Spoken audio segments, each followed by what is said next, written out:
11 দলীয় জোট সরকার গঠন করে শরীফ ওসমান হাদির যেই স্বপ্ন সেই স্বপ্ন তারা বাস্তবায়ন করবে। তাদের একজন কূটনৈতিক বলেছেন যে 11 দলীয় জোট ক্ষমতায় ভোট চুরি ছাড়া যেতে পারবে না। জুলাই গণ অভ্যুত্থানের মধ্য দিয়েই, হাজারো শহীদের রক্তের মধ্য দিয়েই আমরা আজকে নির্বাচন করে গণতন্ত্রের দিকে যাওয়ার আকাঙ্ক্ষা করতে পারছি। অনেকে মনে করছে এটা একটা বিচ্ছিন্ন ঘটনা, এটা একটা সাধারণ নির্বাচন, এটা গত 16 বছর তাদের লড়াইয়ের ফসল। যারা এটা মনে করছে তারা ভুল ভাবছে, তারা গণ অভ্যুত্থানকে অস্বীকার করার চেষ্টা করছে। জুলাই গণ অভ্যুত্থান হয়েছিল ফ্যাসিবাদ এবং আধিপত্যবাদকে মোকাবেলা করে এক নতুন ইনসাফ ভিত্তিক বাংলাদেশ প্রতিষ্ঠার লক্ষ্যে। কিন্তু আমরা দেখছি আমাদের পার্শ্ববর্তী দেশ, যারা বিভিন্ন সময় গত 16 বছর ধরে বাংলাদেশের রাজনীতি এবং বাংলাদেশের নির্বাচনে বারবার হস্তক্ষেপ করে গিয়েছে, এবারের নির্বাচনকে ঘিরেও তাদের নানান তৎপরতা আমাদের চোখে পড়ছে। তাদের একজন কূটনৈতিক বলেছেন যে 11 দলীয় জোট ক্ষমতায় ভোট চুরি ছাড়া যেতে পারবে না। অর্থাৎ তারা স্পষ্টভাবে একটি দলের পক্ষে অবস্থান নিয়েছেন। গত 16 বছর ধরে তারা ফ্যাসিবাদের পক্ষে অবস্থান নিয়েছেন। বিদেশ থেকে দেশে রেমিটেন্সের টাকা আসে নিরাপদে, তাই আজই আপনার আপনজনকে বলে রাখুন রেমিটেন্সের টাকা যেন শুধু নগদেই পাঠায়।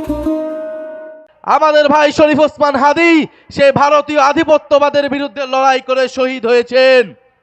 আমরা স্পষ্টভাবে বলে দিতে চাই, বাংলাদেশে সরকারকে ক্ষমতায় আসবে, সরকারকে গঠন করবে, তা নির্ধারণ করবে একমাত্র বাংলাদেশের জনগণ। যদি কোনো আধিপত্যবাদী শক্তি চেষ্টা করে এই সরকার, এই নির্বাচনকে তারা হস্তক্ষেপ করার চেষ্টা করে, তাদের বিরুদ্ধেও বাংলাদেশের জনগণ দাঁড়াবে।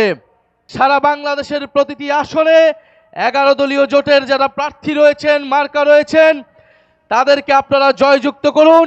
ইনশাআল্লাহ 11 দলীয় জোট সরকার গঠন করে জুলাই গণ অভ্যুত্থানের যে অসমাপ্ত কাজ, সংস্কারের যে অসমাপ্ত কাজ, শরীফ ওসমান হাদির যেই স্বপ্ন সেই স্বপ্ন তারা বাস্তবায়ন করবে।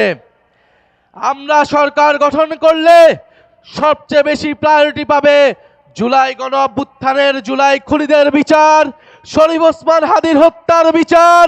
সেই বিচার আমরা এই বাংলার মাটিতে নিশ্চিত করব ইনশাআল্লাহ। আপনারা সবাই দাঁড়িপাল্লার সাথে আছেন? আপনারা তাহের ভাইয়ের সাথে আছেন? ইনশাআল্লাহ তাহের ভাইকে আমরা সংসদে পাঠাবো। 11 দলীয় জোট সরকার গঠন করবে।